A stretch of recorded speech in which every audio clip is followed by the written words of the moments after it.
Good morning, say YouTubers? Is that what we say? I really don't know that it's YouTubers. It's really more like people who are looking into bariatric surgery or people who either know me and want to know what's going on with my journey. So today is day 2 of the pre-op diet prior to getting the duodenal switch added to my sleeve.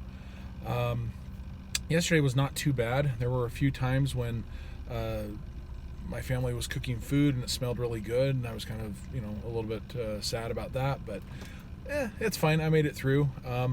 The crazy thing is that I got on the scale this morning and I was 4.5 pounds down from what I was yesterday morning, so that was good. So I really, I enjoyed that. I'm realistic enough to know that, that's not all about just, being on protein shakes yesterday and only eating about 1,200 calories. I'm sure that's part of it. I also reffed that soccer game last night. That's part of it. I'm sure I lost some water, although according to my pee, I'm not that dehydrated, so that's good. In fact, I've had to pee a ton. Oh my gosh. That was the only thing that doing this liquid diet killed me on, is that I was in the bathroom a ton yesterday. And so I didn't like that too much, but I realized that kind of goes with the territory, and oh well. So anyway, happy to be 4.5 pounds down. Just got out of my meeting with my surgeon, and everything was very positive there. I got my fees all paid. Again, did I mention that I'm doing this out of pocket and had to arrange financing? That part blows.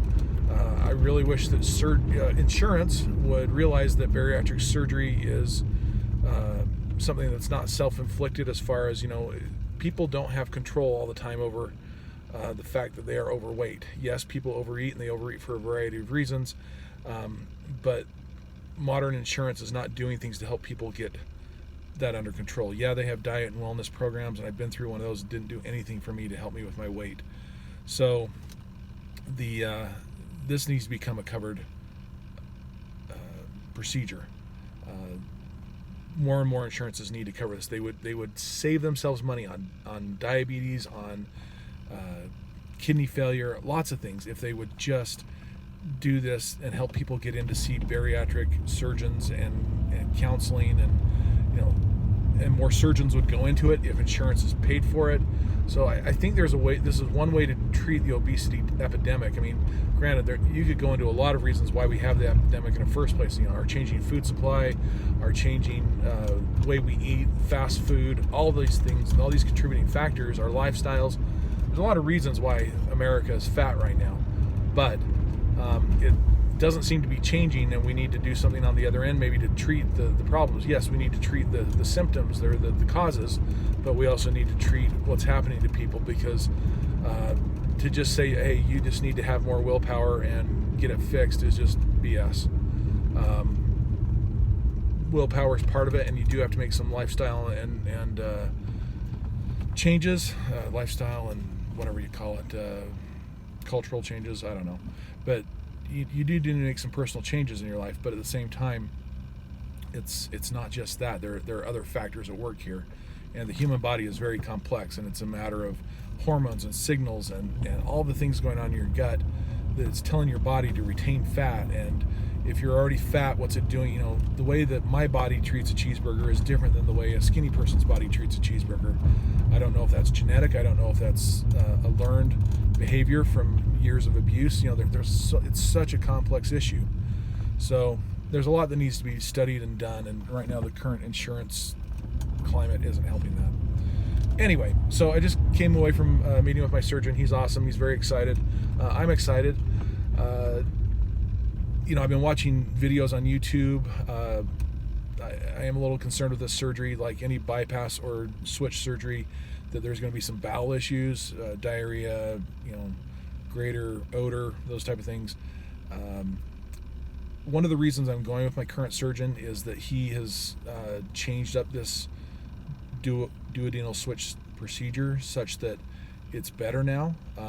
He doesn't take near as much of he's not bypassing as much of the intestine and still getting the benefit.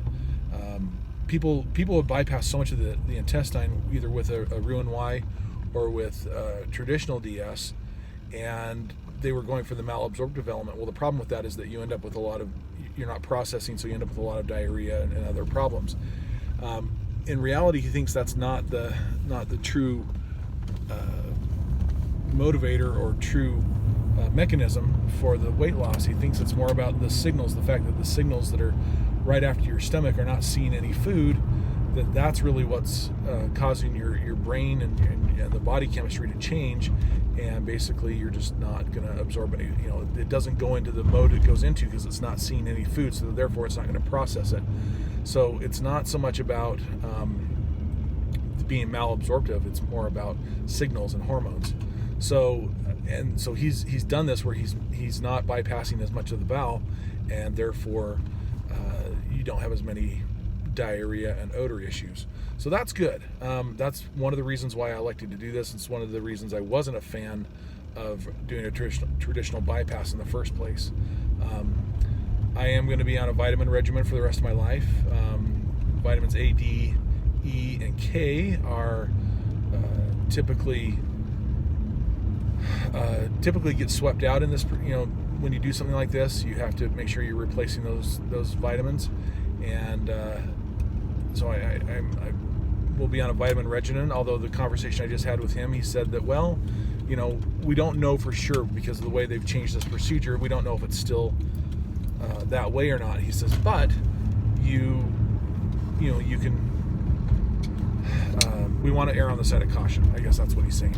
We want to know that you're going to be okay, so we prescribe the vitamins anyway. And I'm like, okay, I'm happy to do it.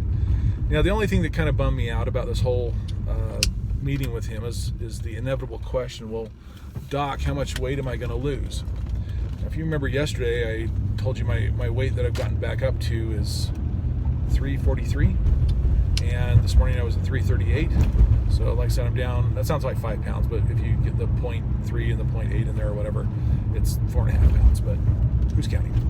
Anyway, so that's kind of where I'm at. I'm guessing that I'm going to lose another 10 pounds on this pre-op diet. I mean, 4.5 pounds in one day is good, but that's my kind of shocking my body back into reality. I don't expect, to get on the scale and lose 5 pounds every day. If I do, I will cancel my surgery, but I don't think that's going to happen. I'm going to get, I'm guessing I'm going to get, 10 to 15 pounds during this pre-op surgery. So let's say I get down to between 325 and 330. And so I'm asking him, how much am I going to lose in this procedure? And he's like, I fully understand it is insanely hard to predict what's going to happen because everybody's different. But he's guessing that I'm going to lose between 50 and 100 pounds. So that means I could end up anywhere between 280 and 230, which would be awesome. I would be thrilled if I got down to 250. I will be generally thrilled if I get down to 275 or 270, and he thinks that's very realistic. I would love to have gone in there and heard, hey, you're going to get down to 210, your original high school fighting weight or whatever. And I'll be turning 50 this year. That's not going to happen.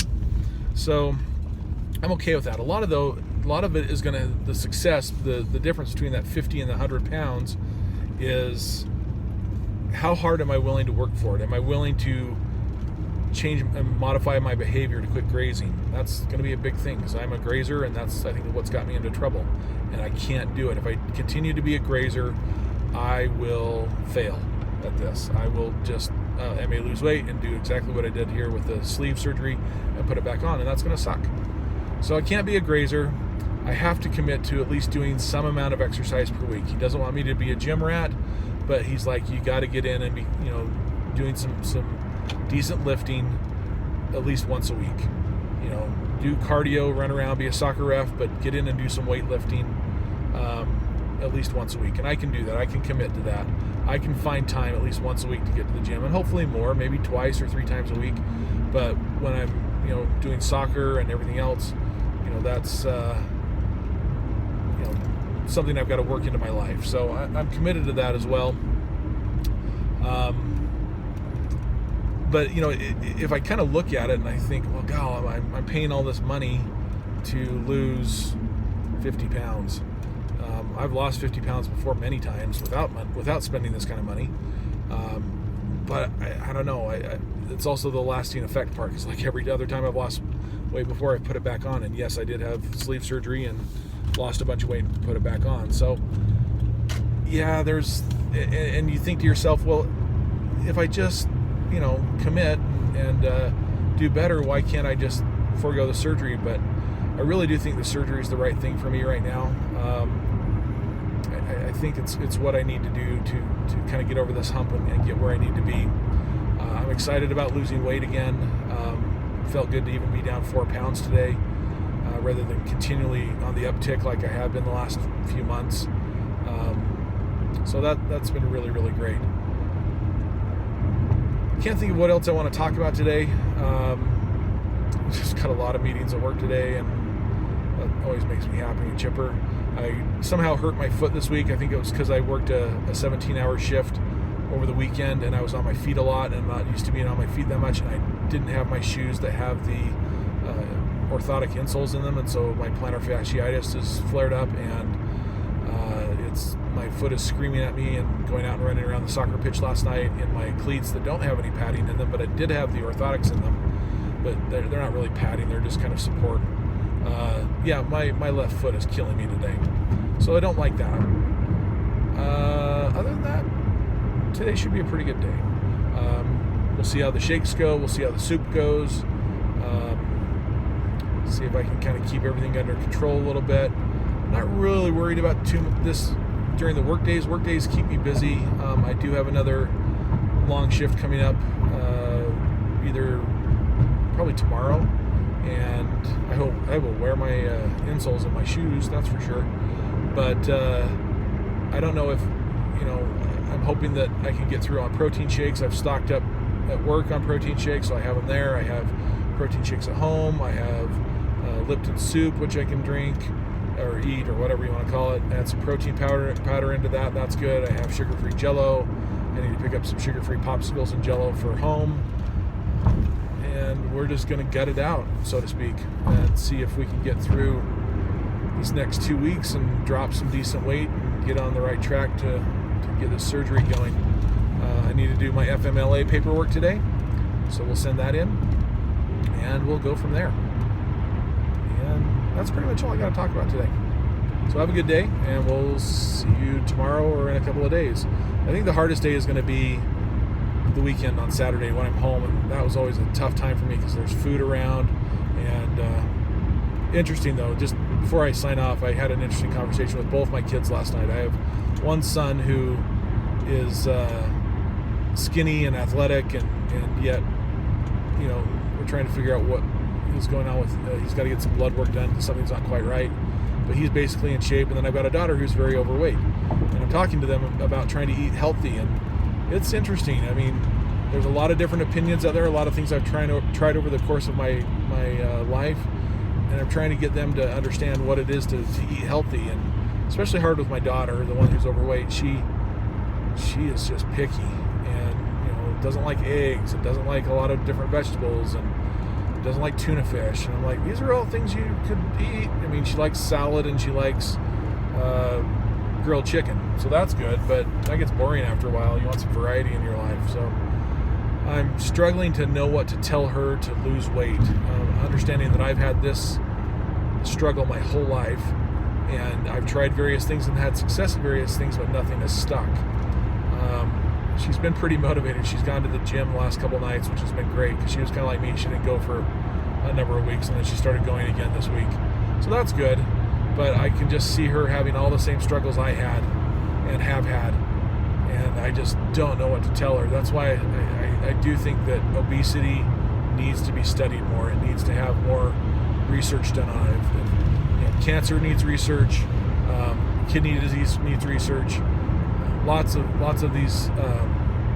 There are a lot of diseases that are terminal or not terminal necessarily, but they're ongoing, and they get researched, and we have to fix them. Obesity causes a huge toll on the American tax system and American medical system, and yet there's research that goes into it, but just not enough. There needs to be more. Anyway, need better answers, and I need to know how to get my daughter to get some healthy habits. So we'll see how this goes. Anyway, that's all for today.